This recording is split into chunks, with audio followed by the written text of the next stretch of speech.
Hey guys, welcome back to my YouTube channel. तो आज हम पोथ सीरीज को फिर से कंटिन्यू करने जा रहे हैं। तो जैसे कि हमने प्रीवियस एपिसोड में देखा था, लूजाई बोलता है कि अच्छा ये लूजंग, मैं तुम्हारे ऊपर बिलीव करता हूँ कि तुम इस यूनिवर्स से बाहर जाओगे और गॉड डोमेन को अकेले फेस करोगे। तो एपिसोड नंबर 379 की स्टार्टिंग होती है। मोहाई जी बोलता है कि क्या बकवास कर रहे हो तुम, जो गॉड डोमेन है वो तुम्हारे हाथों से कुछ ज्यादा दूर है। लूजायो, जिस यूनिवर्स को तुम इतने ज्यादा लंबे टाइम से तुमने अलाइव रखा है वो ज्यादा लंबे समय तक सर्वाइव नहीं कर पाएगा। लूजाई बोलता है अगर ये जो मेरा यूनिवर्स है, द ग्रेट एक्सपेंस यूनिवर्स, अगर डिस्ट्रॉय हो जाएगा तो वो मेरी फेट है। मोहाई जी हंसता और बोलता है कि वेल, मैं ये होप करता हूँ कि तुम बच पाओगे, तो इसीलिए मैं तुम्हारे सन को देख पाऊँ किसी दिन गॉड डोमेन में। वो फिर वहां से गायब हो जाता है। याओ बोलती है रुको एक मिनट। वो सोच रही होती है कि नहीं, ये कुछ ज्यादा जल्दी चला गया। वो सोच रही होती है वो सोल मुसीबत के समय यूज करने के लिए मतलब रखी हुई थी मैंने, पर मैंने उसे एडवांस में रिलीज कर दी ताकि मैं जुन को मार सकूं, लूजेंग को मार सकूं। पर अभी यहाँ पे ऐसा लग रहा है कि जो लूजेंग है वो सेंट का सन है और ऊपर से उसके पास लूजायो की साउल भी है। किस तरह का मॉन्स्टर मैंने अपना एनिमी बनाया है, पहले पता लग रहा है इसे।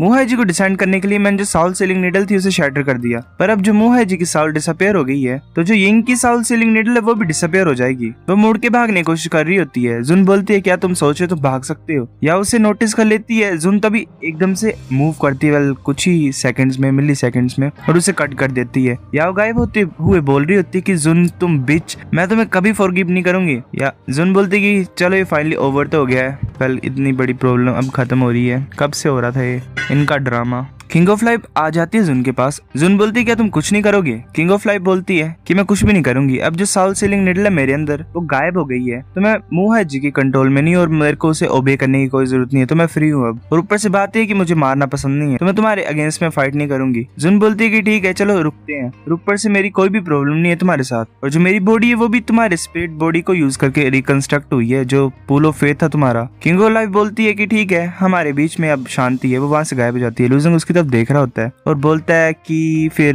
डैड क्या तुम अभी भी यहाँ पे हो। तो वो जो एनर्जी होती है वो दोबारा गैदर होती है और लूजाओ की वेल बॉडी में कन्वर्ट हो जाती है। वो बोलता है कि लूजेंग मैं यहाँ पे हूँ। वेल जैंगर बोल रहा है एक तरह से प्यारे से वर्ड में। लूजेंग बोलता है डैड मेरे पास बहुत सा क्वेश्चन है तुमसे पूछने के लिए। वो चुप हो जाता है और एक पोर्टल टाइप को ओपन करता है और बोलता है मुझे पता, मेरे साथ आओ। लूजेंग बोलता है जुन मेरा इंतजार करना। जुन बोलती है ठीक है। लूजेंग वहां से जा रहा होता है। जुन सोच रही होती है फाइनली सब कुछ खत्म हो गया है। मैं ये सोच रही हूँ कि ये क्या करेंगे जब भी ऐसे रियूनाइट हो रहे हैं। तो लूजेंग एंटर कर जाता है। लूजेंग हैरानी से आगे की तरफ देख रहा होता है। वो एक गोल्डन स्क्रॉल के ऊपर मूव कर रहे होते हैं। लूजेंग सोच रहे होते हैं कैसा गोल्डन स्क्रॉल है, ये तो इनफाइनाइटली एक्सटेंड हुआ है पूरे वे में, मतलब कुछ ज्यादा लंबा है। लूजेंग बोलता है ये क्या चीज है। लूजायो बोलता है कि ये हेवनली डाउ है। लूजेंग कुछ ज्यादा हैरान हो जाता है और बोलता है हेवनली डाउ। लूजेंग ऐसे मूव कर रहा होता है, काफी सारे डॉट्स होते हैं बीच में और वो उस कारपेट के ऊपर मूव कर रहा था, स्क्रॉल के ऊपर। लूजेंग बोलता है डैड तुम इतने ज्यादा फास्ट क्यों हो, मेरा वेट तो करो। लूजेंग सोच रहा था मुझे याद है जब मैं यंग था तब मैं अपने फादर को ऐसे फॉलो करता था, मैं ऐसे ही पीछे रह जाता था, पर मेरे जो डैड थे वो मेरा इंतजार नहीं करते थे कभी भी। अब मैं समझ गया हूँ कि जो मेरे डैड की एक्सपेक्टेशंस थी वो तब से जब से मैं बच्चा हूँ, इसलिए वो इतने ज्यादा स्ट्रिक्ट है। लूजायो बोलता है कि ये जो है यहाँ पे ये रूल्स है जो मैंने अपनी लाइफ में लर्न किया है। यूनिवर्स ऑफ ग्रेट एक्सपेंस में इन्हें डेस्टिनीज बोला जाता है। लूजेंग बोलता है वाओ अच्छा ये डेस्टिनीज है। वो सोच रहा होता है कि मैं फील कर पा रहा हूँ जो भी यहाँ पे गोल्डन लाइट है उसमें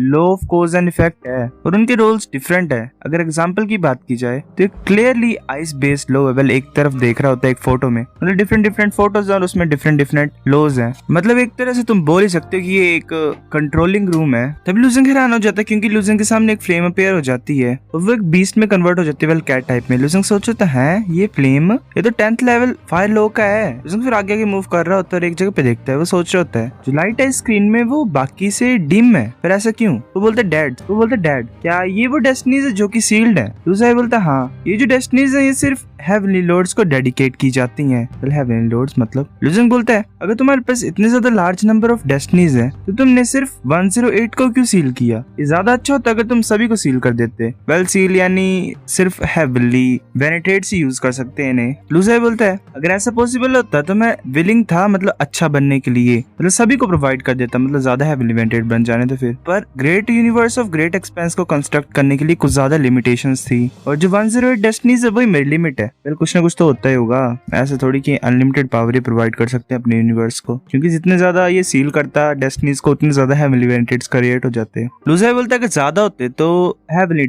अनस्टेबल हो जाता और जो पूरा एंटायर यूनिवर्स है वो भी कोलैप्स हो सकता था। लूजेंग ये सुन के चुप हो जाता है, फिर बोलता है कि मैं कुछ ज्यादा सिंपली सोच रहा था। तो वैसे आगे मूव करते जा रहे होते हैं, आगे लोटस होता है। लूजायो बोलता है कि ये जो लोटस है कलेक्शन है हेवनली थिंग्स का, मुझे लगता है कि तुमने भी ये चीज पहले देखी होगी है ना। लूजेंग बोलता है ये वो डेस्टिनी है जो ओल्ड पैट्रियर्च कैरी करता है, पर उसने मेरे को कभी भी अपनी रियल पावर नहीं दिखाई। लूजाई बोलते तुम कुछ और नहीं बोलना चाहते मुझे? लूजंग बोलता है वेल, फिर वो चुप हो जाता है, मतलब नीचे की तरफ देखता है और बोलता है कि मैं आपसे पूछना चाहता हूँ कि जियांग यूवर कहाँ पे गई?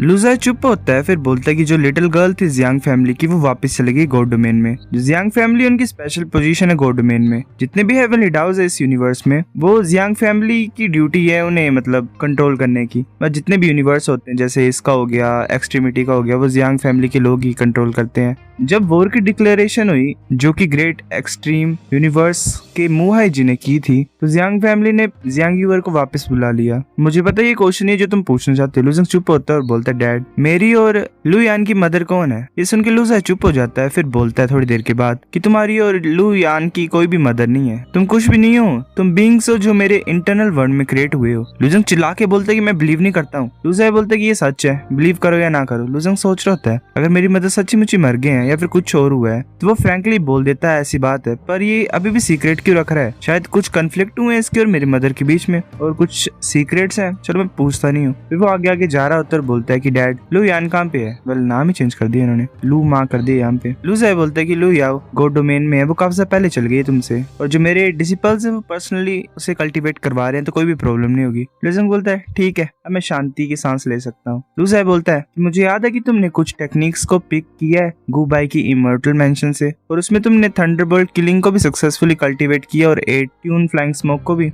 सबसे ज्यादा important, the books of 1 lakh laws of enemies तुमने कल्टीवेट ही नहीं की है। लूजंग सुन के चुप हो जाता है। फिर लूजाई बोलते हैं कि मैं तुम्हें ब्लेम नहीं कर सकता हूँ, जो book of 1 lakh laws of enemies है वो सबसे ज्यादा पावरफुल टेक्निक है इस यूनिवर्स की, मतलब यूनिवर्स में ही। अगर इतने ज्यादा कैजुअल लॉज नहीं होते तो हाँ वो डिफिकल्ट है कल्टीवेट करने के लिए। यहाँ पे तुम्हें थोड़े से एफर्ट्स में डबल इफेक्ट मिलेगा। लूजंग बोलता है क्या आधे एफर्ट्स में? ये तो अच्छी बात है फादर, मैं ट्राई करना चाहता हूँ।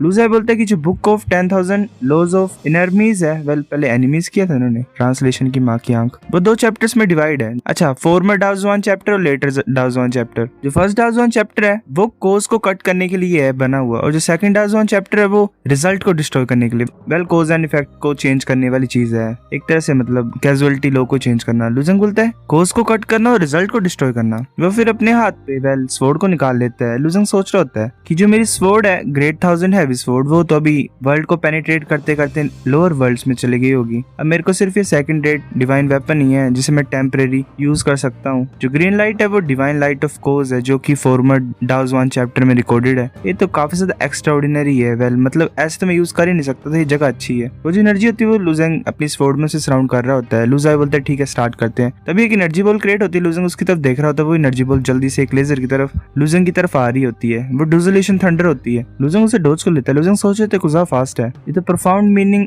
लॉ ऑफ थंडर है। लूजंग अपनी स्वॉर्ड को उसमें डाल लेता है, तो बोलता है कि जो पावर है डिसोल्यूशन थंडर की वो इतनी भी स्ट्रॉन्ग नहीं है, ये इविल थिंग्स को रिस्ट्रेन करने के लिए यूज होती है, स्पेशली साउल अटैक है ये एक तरह से। चलो मैं इसे कट करने की कोशिश करता हूँ। लूजंग के हाथ में वो जो होती है थंडर, वो सराउंड कर रही होती है, मतलब स्वॉर्ड से चढ़ आती है। लूजंग सोच रहे होते तो कुछ ज्यादा नम है, मतलब एक तरह से उसका हाथ ही फील करना छूट जाता है, पर वो फिर भी कट कर देता है लेजर को। लूजाई बोलता है कि जो book of 1 lakh laws of enemies है वो एक पावर बूस्टिंग टेक्निक नहीं है, पर इसे तुम डिवाइन लाइट ऑफ कोज की तरह सोच सकते हो। ये मतलब कोज एंड इफेक्ट ये एक तरह से लो जिसे तुम मतलब चेंज भी कर सकते हो। कोज एंड इफेक्ट जो वो काफी ज्यादा पावरफुल है, तो अगर कोई कोज ही नहीं होगा तो वो फ्रूटलेस होगा। वेल पता नहीं क्या बोल रहा है। लूजाई बोलता है कि तुम अगर माइंड में सोच रखोगे तो तुम्हें फीलिंग आ जाएगी थोड़ी बहुत कि तुम क्या कर रहे हो, पता नहीं क्या बोल रहा हूँ मैं और ये क्या लिखा हुआ है। लूजंग नीचे आ जाता है, सोच रहा होता है कि मैं डिवाइन लाइट ऑफ कोज को as a law of cause and effect consider करूँ, मतलब वही कि तुम जो कर रहे हो उसका तुम्हें रिजल्ट मिलेगा, फलान ढिमकाना ऐसा होता है। लूजंग सोच रहा है तो जो लॉ ऑफ कैजुअलिटी वो एक्चुअली में काफी स्ट्रॉन्ग है। जो कोज है वो ओरिजिन है हेवनली डेस्टिनी का। अगर मैं कोज को रोक दूंगा तो जो इफेक्ट है वो फॉर्म ही नहीं होगा। वेल एक तरह से सिंपल नहीं है, मतलब कोज नहीं करोगे तुम तो मतलब कुछ करोगे नहीं तो तुम्हें रिजल्ट मिलेगा ही नहीं, पर ये कट कर रहे हैं एक तरह से, कुछ मतलब करेंगे पर रिजल्ट शो नहीं होगा। लूजंग सोच रहे हो तो मैंने प्रोबेबली फिगर कर लिया कि मेरे को क्या करना है। लूजंग बोलता है ठीक है दोबारा करते हैं। वो दोबारा लेजर को शूट करता है लूजंग की तरफ। लूजंग अपनी स्वॉर्ड से अटैक करता है और उस लेजर को काट देता है। लूजंग सोच रहा होता है ऐसे डिसोल्यूशन थंडर वो मैंने हाफ में कट कर दी, पर जो